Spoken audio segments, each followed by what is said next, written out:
Thank you, everyone, for joining another BDPA Tech and Career Talk. I am Devin Jenkins, our National Tech and Career Talk leader. I serve as the IT pricing leader for US and Canada for GE Healthcare, and I'm located here in Charlotte, North Carolina. But I've been leading the talks for the last, I think, about 3 years now. So we've had a number of people come through here, spoken on a number of topics.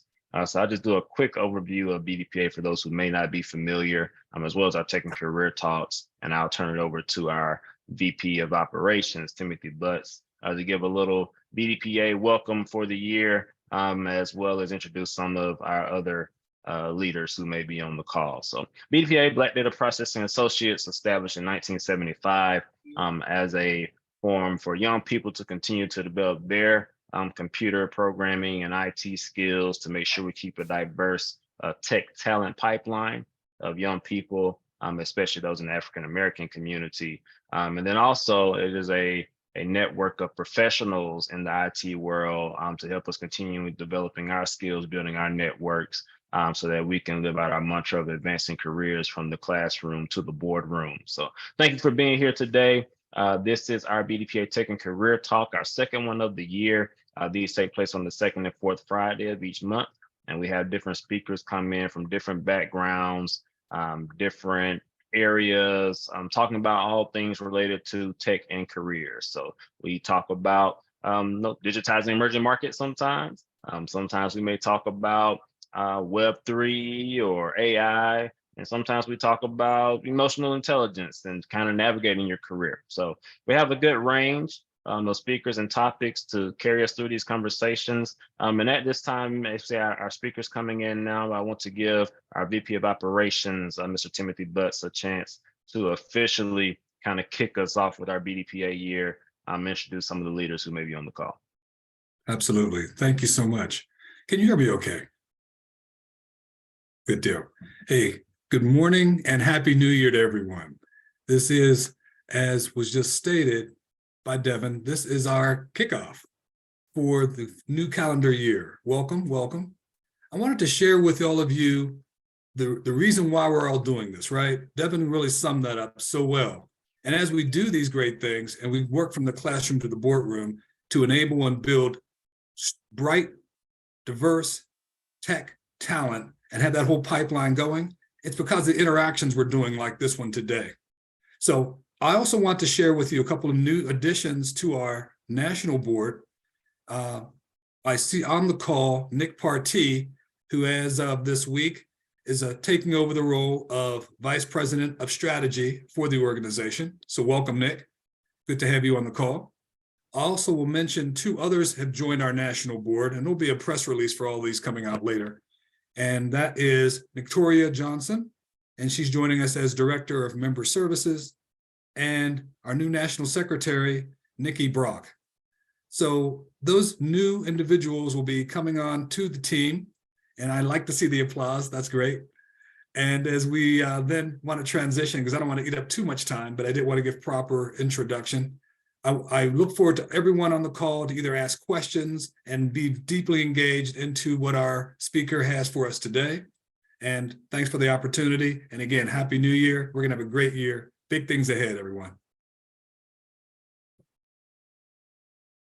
Thank you, Timothy.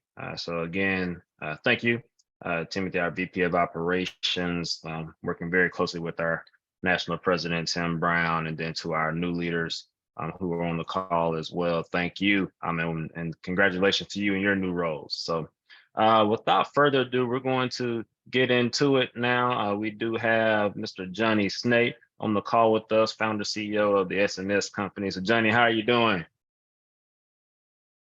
I'm doing well. Can you guys hear me okay? Yep, we hear you. So we wanted to kick things off with a quick video that kind of sums up what SNS is and all about. So let me share my screen here so you can see that, and then we'll get into a conversation.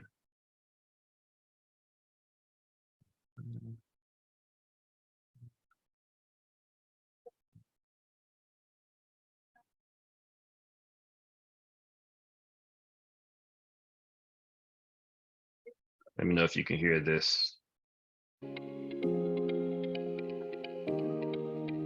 My name is Johnny Sneh. I'm the CEO and founder of Shop at SNS. My name is Dushan Shimko. I worked at marketing agencies and automotive, and I built a successful e-commerce startup that I sold to Capital One. Hi, my name is Kyle Chevrolet. I worked at SAP and Microsoft. I'm the CTO and full stack engineer at SNS. The SNS company is a technology platform. It allows Liberians from abroad to order and shop for their family members here in Liberia. And at the same time, it allows Liberians living in Liberia to be exposed and become a part of the digital economy and digital e-commerce. At our launch, to see a lot of Liberians come out, talk about the digital disruption and bring in Liberia to this new digital economy to help people from abroad be able to provide for their family members here. And at the same time, have people here be able to shop online and get that Amazon-like interaction. You go to www.shopatsns.com. You can buy generator fuel, you can buy gas for your car, electronics, sports and entertainment. So we have all these products online and groceries. And last but not least, we have our mobile top-up, which allows anyone around the world to send data and minutes to their family member's cell phone in Liberia here. We create this digital e-commerce space. So we have products for some of our partners like J-Palm, Aqualife, Delta Star Rice, some high value American products with our partnership with ShopRite. We also want to get our Liberian vendors opportunities to be able to display their products and have an e-commerce site. You can walk into our stores and pick up a product, or you can order online and we will deliver it to you. The technology wave is a digital disruptor. Within Liberia, we can either choose to become a part of this disruptive economy, or we can be disrupted by it. I really want to focus on how technology can be a disruptor in Liberia and bring positive effect and economic growth to Liberia, to the technology and the digital age.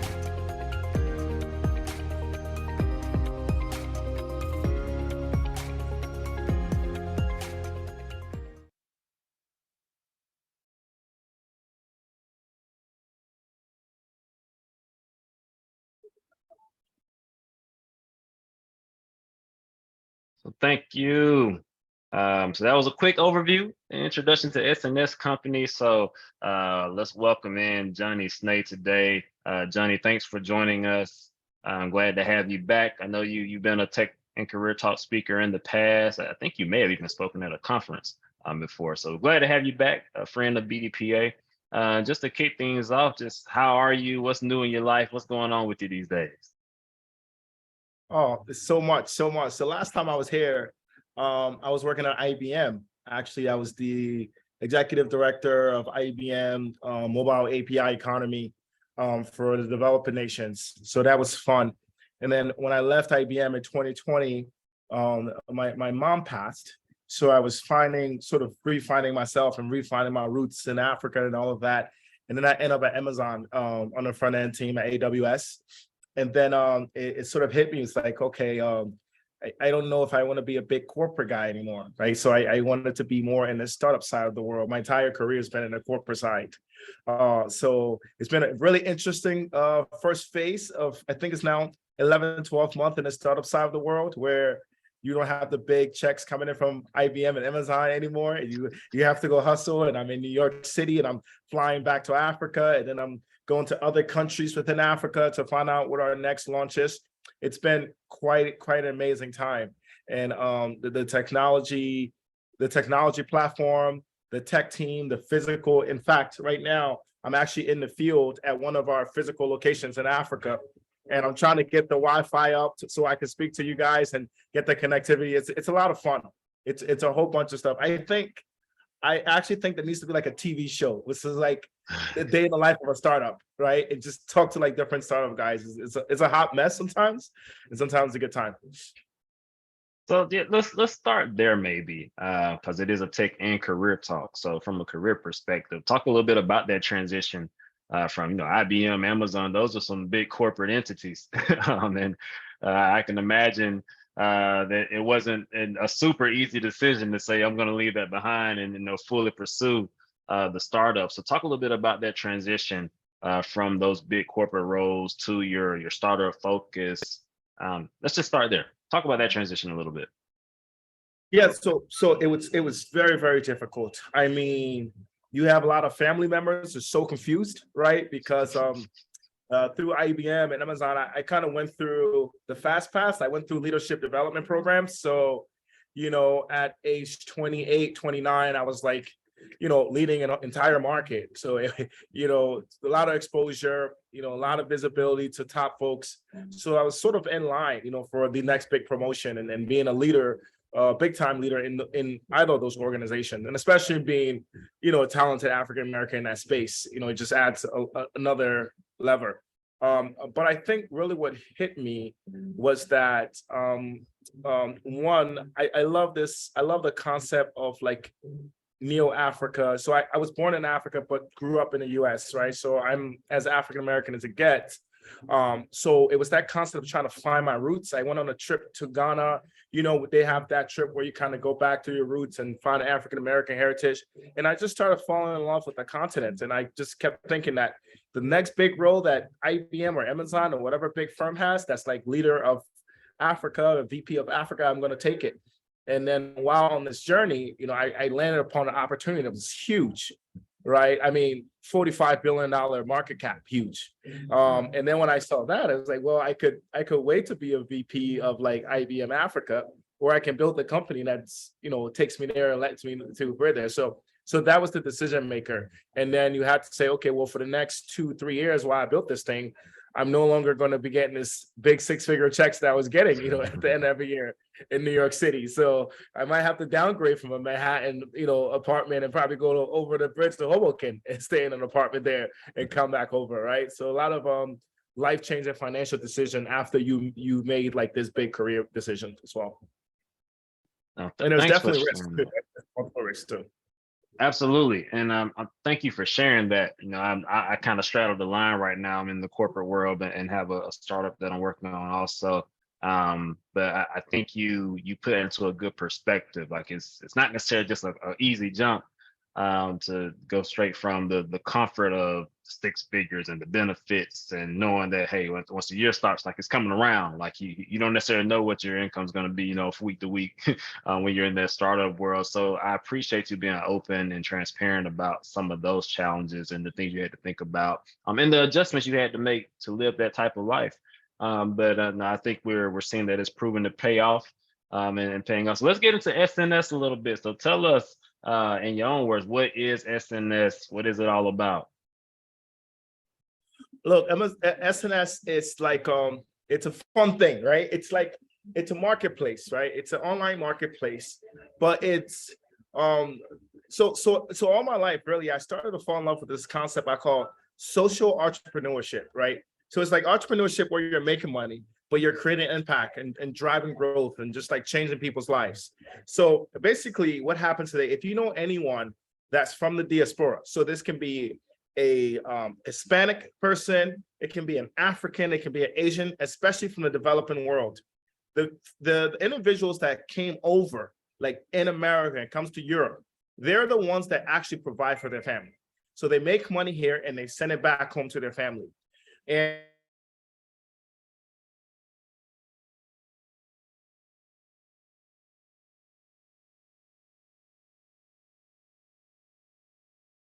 I think we may have lost him for a second.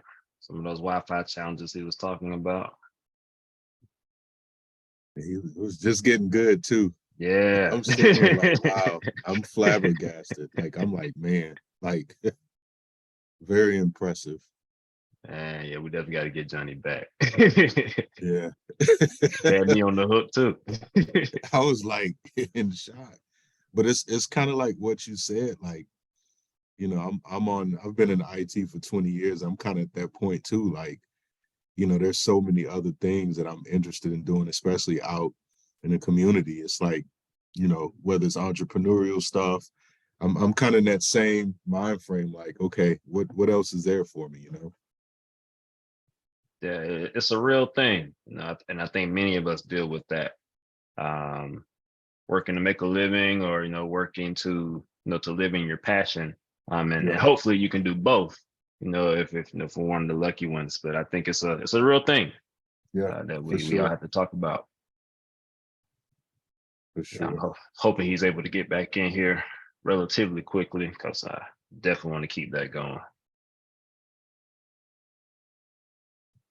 Yeah, I'm always amazed as well, just with some of the challenges that Africa has with the Wi-Fi. Like it's disheartening because the rest of the world has the technology and it's still slowly, making its way through Africa as far as just, real reliable internet access or whatnot. So it always boggles my mind. I was dealing with a couple of friends I grew up with that were doing some things in Mali, Central Africa, and it was the same thing. And I'm just amazed by that, because there's these big cables, the transatlantic cables come into Africa, but it's getting it from the coastlines, I guess, into some of the interior is what the tough part is. So yeah, just always mind-boggling. I always want to learn and understand that whole dynamic more. Absolutely. No, I'm with you. Do we have anyone on the line who either does business internationally or does business specifically around e-commerce? Wonder if anybody else has had any of those experiences.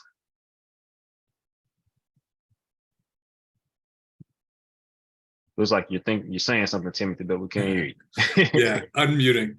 Not to the level of where our speaker was going, but some international work done in the past for corporate, that's a different experience, like he was articulating. But having done some of that for pharmaceutical companies, et cetera, in healthcare, it's a different experience. It's something that really all of us should try to stick our feet into in some form or fashion. Because once you start dealing with the different cultures and how you interact, but then find the commonalities in that commerce trade, it's a phenomenal feeling. So I look forward to hearing more because, like you all were saying, he was just getting into it, right? But Yeah. but the whole feeling of being able to be, I see he's coming back in, being able to do that, traverse across the big pond and still get things done and really see those commonalities as you do business, it's a great feeling. I'm going to give the floor back to the speaker. Absolutely. Hey guys. There we go. Sometimes in the field of Africa, internet goes in and out. So I apologize for that. No Look, worries, look, man. this is a You had TV people show up on in us. arms when you left, man. People were just getting into it.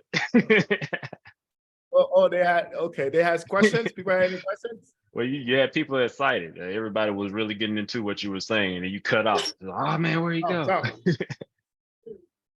I'll let you get the floor back. Okay. So yeah. So I think we were you were talking about the transition, right? What was the last question? We were getting into just you really getting into the core of what SNS is and what it's all about. Oh, okay. So yeah, so individuals send I think I told you guys, I think most people understand now about individuals sending funds back home to their family members, and it's the primary way of providing for their family members. So because there's a lot of problems with the amount of funds being sent, with the cost, transparency, being able to pick it up from money union or Western Union places, we decided to build a technology that will allow an individual to actually purchase the goods and services in the country instead of sending the money. And it became really, really curious because now we put, stores and organizations and vendors in Africa on this global market where they're getting some of the piece of the US economy, the piece of that 45 billion. And then we play sort of like an Amazon where we get a transaction fee. So we're actually the mixture of a remittance company and an e-commerce company and a marketplace company. So that's been really fun. And we're having like VC conversations, early VC conversations, and that's different too, because they're like, wait, how do we evaluate you? Do we evaluate you to e-commerce? Do we evaluate you through fintech? And that's been really interesting as well. So being an African American in the VC space and just trying to navigate that's its own task in general as well. So I want to go back to kind of the network piece of let's say vendors there in Africa. How do people engage with the SNS platform, or if I have a store, I have products, how do vendors and those there in Liberia engage with your platform and become a part of that network? Yeah, so first of all, for a regular consumer, we have the website is www.shop@sns.com. So customer goes there and they become a regular customer. They shop, they check out. I think we're going to walk through that a little bit towards the end here, you and I. Then for a vendor, we have vendor onboarding. So you actually get a vendor portal where you get to, so you come here, you see right now we have Liberia on the right there. So if you click that down, you would see later on, we're actually going to allow multiple countries so you can send. When you come here to Liberia and you kind of scroll down, we have 3 big categories. We have mobile top up on the right. Mobile top up allows, so in Africa, in countries in Africa, they don't have like a cell phone plan where it's like unlimited minute, unlimited data, etc. So basically what happens is you have to top up your phone, like you top up your data, you top up your call. So we allow for individuals to buy top up here for their family members. So it's like recharging their phones. It's like giving them data and internet, right? That's the top right layer. We have the second one that's called gas and fuel. So this is really cool too. And I have a lot of interest even from US vendors. They're like, oh, so basically what this is we allow people from the diaspora to buy petroleum, diesel, and cooking gas for their family members. Now, this is actually a huge factor because it's we actually partnered with a gas station chain in Liberia where you purchase the product, your family member goes to give the order number, and we serve them gas. Like the gas station serve them gas, we get the transaction fee, gas station are happy because they're a vendor on the platform. Because of the electricity issues in Africa, a lot of kitchens and stoves use cooking gas. These are propane cooking gas. They actually use it in the houses. So a lot of people buy cooking gas for their family members. Because of electricity, again, AGO is diesel fuel. So a lot of people had generators.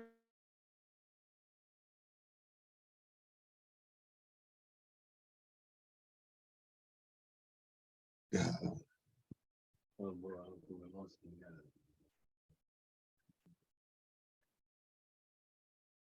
And Johnny, if it's easier to cut your video off, you could do that.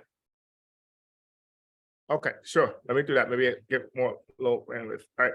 So again, so they shop there and then they get this product. And then we have the marketplace, which is on the left, right? And when you get to that marketplace, it's now showing like any product. It's now like Amazon. Like you want to search food product, baby product, groceries, and what have you. And what we've done, right, it's we've built sort of we're building some APIs around these and then some AI that's going to track the different patterns of people's shopping habits per country.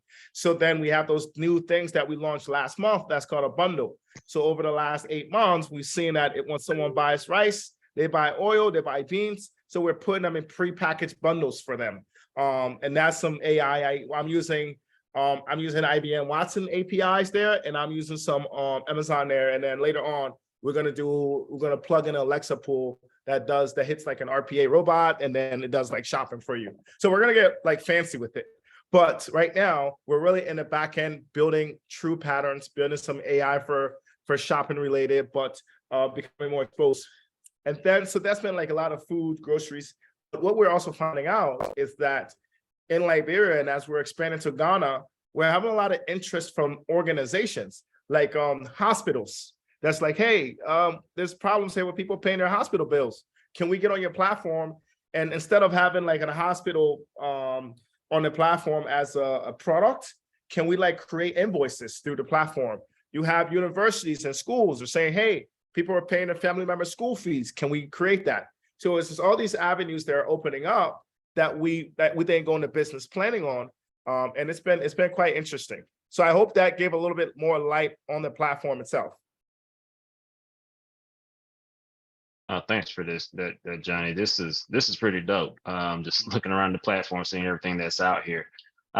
So a question for you, Johnny. It sounds like most of the delivery is done there in Africa.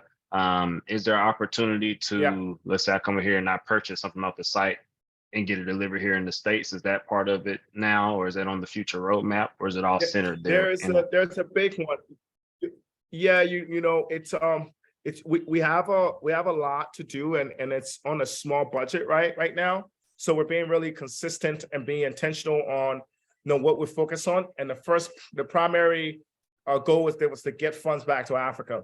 But as we're doing this, we're seeing some African countries produce stuff and it's now well packaged that we in the States want. Like, I don't know where you go to get your Kenyan coffee, but we're partner in Kenya. So what if we can get some of the best products out of Africa to the US, in a warehouse, like an Amazon-like warehouse, and then, have, as a lot of my friends try to like find their roots back to Africa, and I'm here, they're always saying, hey, Johnny, can you send me this? Can you send me this? And I'm shipping things I'm shipping personal things to my friends like every week. So we're thinking, well, what about, individuals in the US that want that, right? And not just families that are African, but just people that want to, either explore their heritage. And so we have different thought process, and we have a team that's focusing on that Africa, to the world kind of concept. And the idea that's running around right now, that's like the biggest at the float, is having like this box. So like you will sign up for a subscription, and we'll give you like a box from different parts of Africa with different things. If it's food and spices that you want, if it's like just a book, we're looking at that idea right now. And that would be like because we want to be really great on the supply chain too. Like, we don't want you to order 56 different things and 2's from Kenya and 1's from like Ethiopia and another one's from Ghana.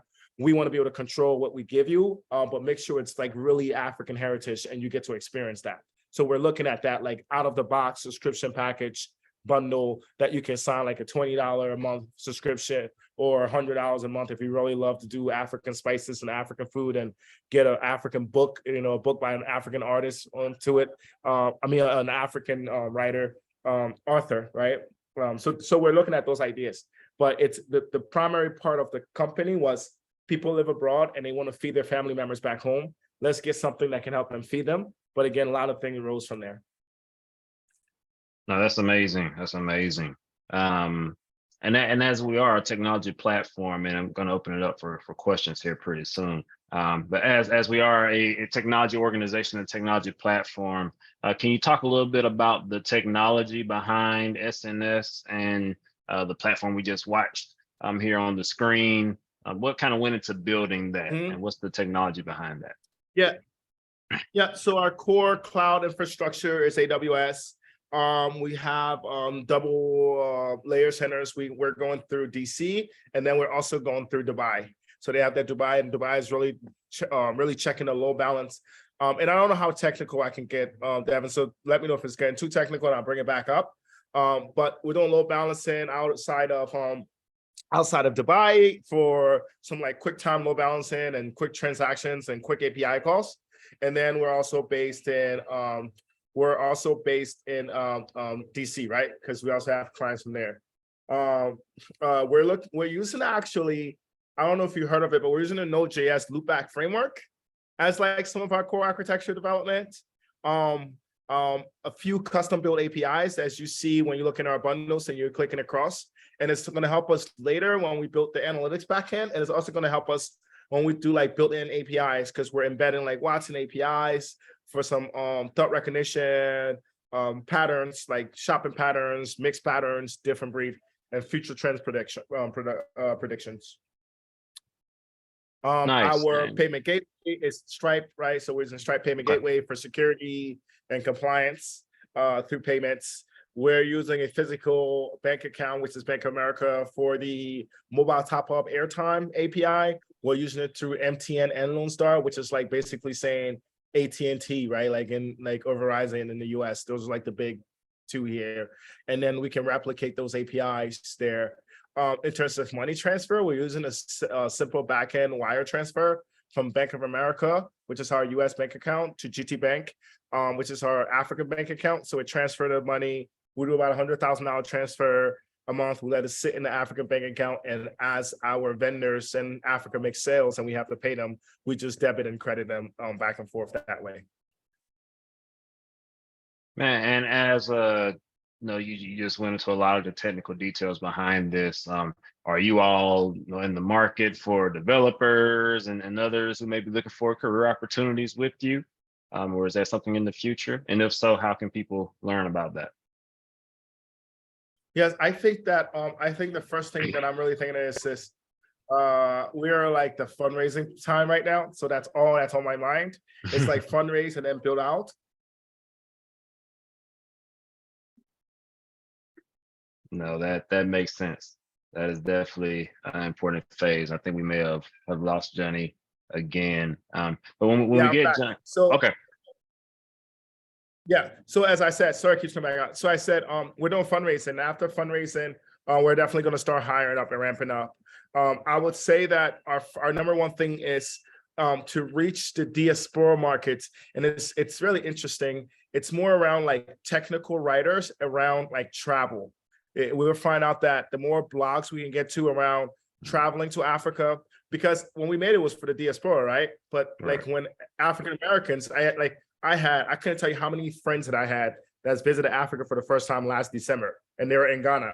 Even like celebrities were kind of reaching out to us. Like I have a connection line with, I'm from Philadelphia, so there's like a connection line with like Meek Mill, all those guys, and he was coming to Ghana, and like there's going to be like transactions and all of this, and they're like, Johnny, hey, he's coming in case we need to buy this or this. So it's really cool now when you travel to Africa, you can actually use our platform to do a lot of purchases. Like you're never going to need cash for gas in Africa because you can use us. You're going to get the mobile top up. So I think there's going to be a lot of creativity towards our technology and how it goes with the trend of like the Pan Africa and like people wanting to go back and find their roots in Africa. So I'm really interested in like good technical writers that can write good blogs that are already into like blogging and into the travel space. Like that's a really big one for us. We have 5 developers right now, 2 are in Cali, 3 are in Africa. So we're probably gonna increase on our development pipeline, especially if you're in like the AI analytics space. It's gonna be a really sweet spot for us. We are heading a lot away from like e-commerce as we go to like universities getting online. We're going more towards like almost becoming almost like an insurance payment provider kind of thing. So yeah, so those are the big ones. If you happen to be from like certain countries in Africa and have a good connections with them, we're going to be obviously, or you have family members or friends, we're going to be looking for customer service reps, right? Because we get questions about, oh, where is this going to my family? How is it going to get there? Like, the typical customer service. It's not technical, but it's going to be a big part of our stay. So I would say like those are the key roles we're looking for right now. And then just people that can reach out to the communities too, right? Like reach out to the African community. So we're gonna be hiring people like that. That's where we are in terms of like hiring capacity. But I'm always open to talk. I think you have my email up. I'm always open to talk to people that are maybe just starting their own organization or once reads about us, go online, tries our platform and has an idea and wants to share and wants to partner. We're right about that. If you guys have any more connections for like VCs that are like African American focused, would love that. It will be amazing. I think we're going to be a blockbuster hit because the last people that tried what we did are now in the stock market. They're called Jumia. That's Jumia. Those are like our competitors in the market. And they hit the stock market, I think, about a year and a half ago. So it'll be really cool to have a company that's 100% owned by an African American that's like, funded by an African American VC firm. I think that'll be a really awesome story, especially when we hit the market, because I really think our market is so huge that it will be hard for us not to go, at some point be on the New York stock market. And then that's my goal, right? That's the thing. So I will leave that there, is that if they're in the BDPA forum and partnership, if there's an African American VC firm, I would love to speak to them. I'm speaking to a lot of VC firms right now, but I haven't found like a really big African American VC firm that that's looking this direction. Okay. No, thanks for mentioning that. And I think we have the right person on the call to hear that. So who can at least look into that. So thanks for that, Johnny. So at this time, we have about 14 minutes left. I want to open the floor up for questions to the audience. And Lawanzer, I see you have your hand up, so we'll go to you first, and then we'll open Okay. it up to others in the call. Yeah, just to follow up on Johnny's, request about venture capitalists investment, specifically from a minority firm. Excuse me, someone's trying to call me. I'm over at Northwestern. Last year during the winter, took in an engineering management course in venture capitalism, up series, AB, seed investment. They at Northwestern have venture capitalists who I know. We also have an alumni group of venture capitalists. As you all know, the school, like many others, Yale has the largest venture capitalist investment in the billions. I'll be glad to allay some support in that way and get you connected to Julian Ching. He works with small concerns who are looking for venture capitalist funding. So please copy my correspondence there in the chat, and I'll get you in connection with him. Okay, Johnny? Oh, that's awesome. Yeah, Devin, if you don't mind sending me that would be really cool. And Yeah, you said also, yeah, Sorry. look inside of the chat. Look in the chat. I sent a profile there about myself. And if you just capture my email, it's the Northwestern University domain and my personal mobile telephone number, we can talk. Also wanted to ask you something about your experience with apps. The reason why I'm bringing that up, I was contacted by NASA. Perfect. I will. Thank you so much. Yeah, Sorry, Devin, can you hear me? yeah. Can you hear me? Can you hear me? Okay. Yes, I did. Okay. That's perfect. Okay.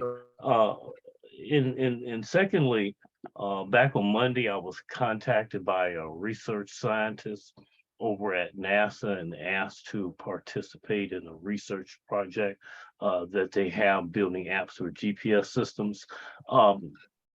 That being said, I have some experience working with Python and the Jupyter Notebook. In your app platform, are you using any Python scripting to build those systems?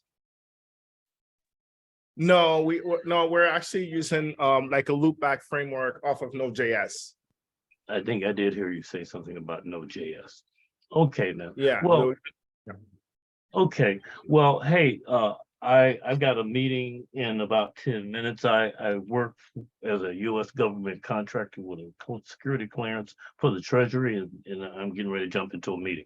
Anyway, please let's stay in touch. And as an aside, Mr. Butts, I do have your contact information, and later on this afternoon, I'll be following up to touch bases with you as well. Okay. All right. Thank you so much. Hey, everyone, have a nice day. Thank you. Thanks, Lawanzer. Others on the call who would like to have questions or comments? I have one question. I was really curious, and Johnny, thanks for the time, and BDPA as always, thank you for putting these together. My question was around how do you find developers? Like if you're looking to start up a e-commerce business, and what's the best way to go about finding developers? I don't know if those gig sites like Fiverr or places like that, if it should be offshore. Any advice for finding developers to help get your site up and running? Yes, I would say yes. The developers offshore like Fiverr, it's good. I would like to say I sort of cheated a little bit. Being like so heavy in like the tech space and flying, so I was able to kind of pull a few people. But again, like when we're ready for our like junior level or associate level developers, like you said, I use Fiverr. There's two firms in Africa that's producing pretty decent developers. and it's Okay. pretty good price, right? It's like I'm one of the developers, the junior ones, I'm paying like 1,400 per month for, and he's Okay. producing really good work. And a lot of hand holding in the first 2 months, but now he's doing pretty well.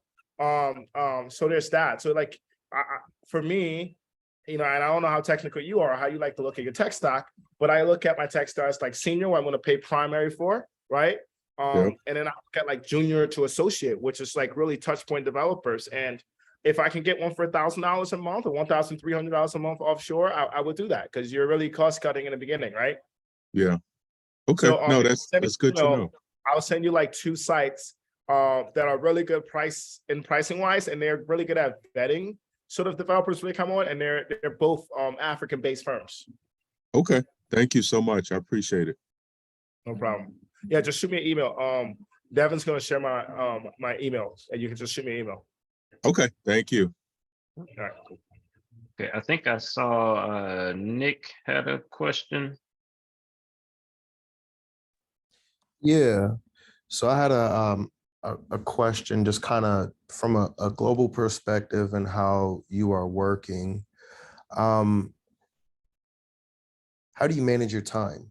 Right. So I would say I have a similar setup for my business as far as I'm working with someone actually based out of Nigeria, and me and them, we communicate back and forth. There's a time, there's like a 6.5 hour time difference, language barriers, but so it is kind of a struggle.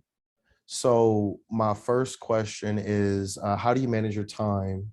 And my second question is, I know you were talking about working with the African-American VC, African-American based business, and bridging the gap between African-Americans and Africans. How is that going for you? Are you working with any other organizations to help support that? So I answer those in 2 buckets. The first one, time management. It comes with a lot of patience and a lot of understanding, and even sometimes with like internet connections. If you're working with people in Africa, I know it could be like super annoying. I would tell you that instead of Zoom meetings, the best is to have WhatsApp meetings because they're really stable, right? The time zone is huge. The time zone is a crazy factor.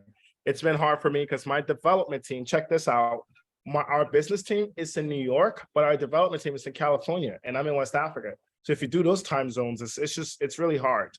It's hard, but it's sort of what you have to do, and you get used to it, and you have to sort of just plan around it. But it would get there. Trust me, it gets there. Like the first 6 months was a struggle, but now it's like a routine. So like we get it now. For the language barriers, I think it's the more and more you talk to the individuals, you get to pick it up. You start to learn it, and then you just ask questions, and then both sides understand that no one's being ignorant, and we're just trying to ask questions. For the start, the part about the African American VCs. So right now we have like 3 VCs where we're really far along in the conversations around funding, right? My problem is that I look at Jumia, and I look at like the stakeholders of Jumia. If you guys Google them, you'll see the VCs that back them, and there's like really big, really big, like blue chip, VCs, and I remember when you're from Africa, it's really different. So, and it's not like race or anything. It's deeper than that. Like when you're born in Africa, like my land is Liberia, my country is Liberia, and in Liberia, Firestone came in and made this deal where they paid like pennies of a dollar, and they get 75. Firestone, the company, gets 75% of its rubber from the rubber trees in Liberia that we grow naturally. So, and we've had gold taken out of here. We had diamond. We have all these natural resources, and the Jumia IPO to me was like, oh, they took all these natural resources from us. And I'm really like Pan-African, Neo-African too. So all these natural resources were taken from here. And now here's a big technology firm. And now, the same individuals that benefit of that are benefited off this. So for once, I would just like to see the whole line of beneficiaries be like, African American, like, or minorities, like that would be a lot of fun, right? Because it happened to Jumia. I mean, people made a lot of money off that, off that acquisition and off that funding round. And I couldn't count. After the deal was done, this company is based in Africa. This company is serving African markets. All the revenue that's going in this company is from Africa, right? And when you look at like sort of who got what, you can't find too many Africans on there or too many minorities on there. And if this mine does hit the blockbuster, I will wish that it won't be like that. And hopefully I stayed political enough, Nicholas. Yeah, no, I love that answer. And I share similar goals, man. So I love what you're doing. Thank you. But my problem to that point too is like, you have all these like firms come at you and they're not, minority based and they're not African American, they're big Caucasian firms, but they're so structured and they have funding and they're interested in your stuff and they look at the numbers, 45 billion, just the markets that we're in, just with a 4%, they get it. And it's hard to find. What I'm trying to find now is where's the pockets of, really strong minority VC firms, and like, how do I get my message in front of them?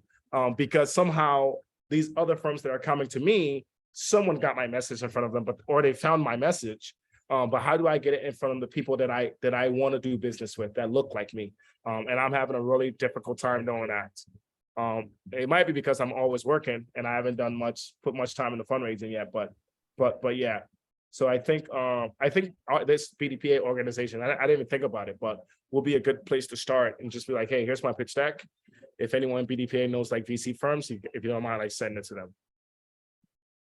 Timothy, I see you had your hand raised, so we'll come to you, Timothy. Cool, thank you. Yes, I know VC firms. So I'll be very clear about that. I'll take it offline with you, Johnny. But I look forward to us building some pipelines to make some things happen, and you will see people that look like us doing business with each other. That first. Second, to Matthew's question, where else do you find people with that talent? We have academies within BDPA where we're developing that tech talent. Just like Devin said at the top, our tech talent is built. We have solid pipelines within this organization, and we will develop somebody from the classroom to the boardroom. That includes your boardroom. So anyone on this call who has that and you're thinking, I need to go outside of BDPA to even seek that out, no, look to BDPA, because we really can be a single source of solution. So just wanted to put that out there as well. No, that's fair. I didn't. Hey, to your point, I didn't think of that. Yeah. Let's stay there. I love that. Right. Hey, we should build a platform out at BDPA, rent, outsource, and consult on talents, right? Because some people might on here could, write a Node.js code for me and a month. So absolutely, I come to BDPA talent and I rent it for a month, and BDPA get a piece of the transaction, and we grow the talent pool. I would love that. Also, since I'm big in Africa right now, I would love a capacity building. So if we could get like a trip, someone did this last year and it was really cool in Kenya, where they got like an African-American organization and they came over to Kenya, and like you got to see your roots, but you got to share like your skills with like the local Kenyans. Like that would be really cool if BDPA could get involved into knowing that, because I think there's Let's a gap. set up a trip. Yeah, let's do it. I mean, I have a place to stay. I have hotels here, and we own land here. Africa's a different beast. Like we have a lot of resources here. So I can fund a lot of this stuff on our end, on my side. Great. Let's do it. If we have interest. Yeah. Hey, this has been amazing. Thank you again, Johnny, for joining with us and sharing with us.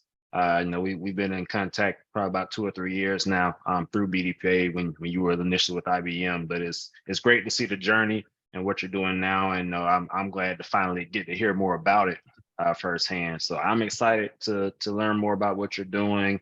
I can think of a few ways to tag you into what we're doing with BDPA, and I think vice versa. That can work well. But if you look at the chat, everyone, before you head out, I've dropped a few links in here. So I put Johnny's email in here, as well as his LinkedIn page. So be sure to connect with him, follow up, continue these conversations, ask questions. And then I also put the link to our BDPA conference. So registration is open. We'll be in Atlanta again in August. So we'll love to see you all there, conference.bdpa.org. Also, our Tech and Career Talk link page is in there. So the recording from this talk, as well as our previous talks, are on bdpa.org/tech and career talks. And then lastly, I put the link to SNS Company's website, shop@sns.com. So all of that is in the chat. Please be sure to use that. And sorry, Johnny corrected me. Please ignore the Gmail that I put in there and put in johnny@snsafrica.co. That is the email address that's in the chat there. So please use that for questions if you need to contact Johnny. But Johnny, any last words or statements from you before we wrap? Yes. This is gonna be. Can I do a shameless plug since both you and Tim are here? Yep, BDPA conference is coming up. It's in August. That's my birthday. I would like to be there as a speaker. You know, I'm just saying it would be a nice trip to leave Africa to come over there. Just saying. Since those people are here that make these decisions. Thanks, guys. Thank you so much. All right. Well, thank you everyone for joining. We'll be back in 2 weeks. Stay safe, stay blessed. We'll see you next time. Have a good one. Thank you, everybody. Take care.